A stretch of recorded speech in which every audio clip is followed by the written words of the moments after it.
болса сұрау Роза Отунбаева 250 миллион доллар ikkita санитарлык лаборатория куруу үчүн берилген деп айткан да. Анан ошол каякка кетти, ошол боюнча маалымат бере аласызбы? 250 миллион доллар эч качан бөлүнгөн эмес.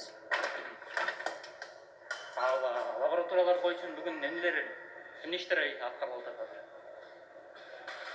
Лаборатория боюнча баары иштердин баары аткарылып бүттү. Баары комиссияларды баарын алды.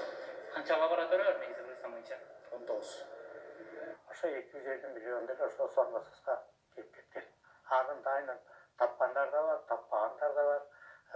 Дайынын билгендер, билбегендерге айтпайт.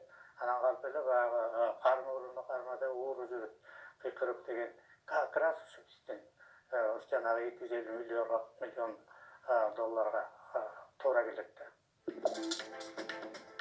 Ашканалардагы, ресторандардагы азык-түлүктүн сапаттарын текшерген лабораториялар.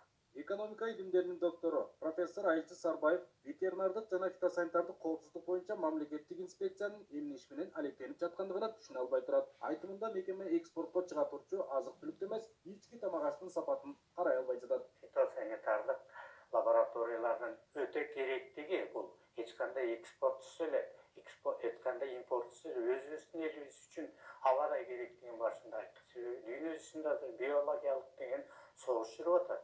Биологиялык ар кандай вирустарды, ар кандай штаммдарды бияка таратып атышат. Грузияда жана башка өлкөлөрдө ушундай лабораториялар атай каршы, даже элдин өзүнүн канынын өзгөчөлүгүнө жараша ошондой микробдорду ойлоп таратып атат. Ушул мезгилде бизге сөзсүз түрдө ошондой лаборатория керек. Бул өзүбүз үчүн керек. Эч кандай экспорту жок эле.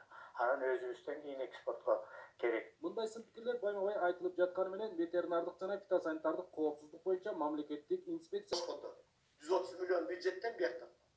Лабораторияларыбыздын баарын евро жазат. Мындай качан болду? бирок аймактардагы акыбал мындай эмес. Маселен, Оштогу мал союлчу жайлардагы шарттары бет врачтардын аракети өтө эле начар. Эттин тазалыгы да күмөн жаратат. Эң жөнөкөй боордогу эхинокок оорусун аныктоочу жабдыктар жок. Инспекция жетекчилиги болсо талапка жооп бербеген мал союлчу жайлар жабыларын же жакшырарын түшүндүрбөйт. Тамак аштар болсо көчө бою эле сатылып, калктын ден соолугуна чоң коркунуч жаратып келет. 4 тонна колгак боюнча жана исаптын тиешеси бар деген маалымат биздин журналисттер берген турбайбы? Бергиле.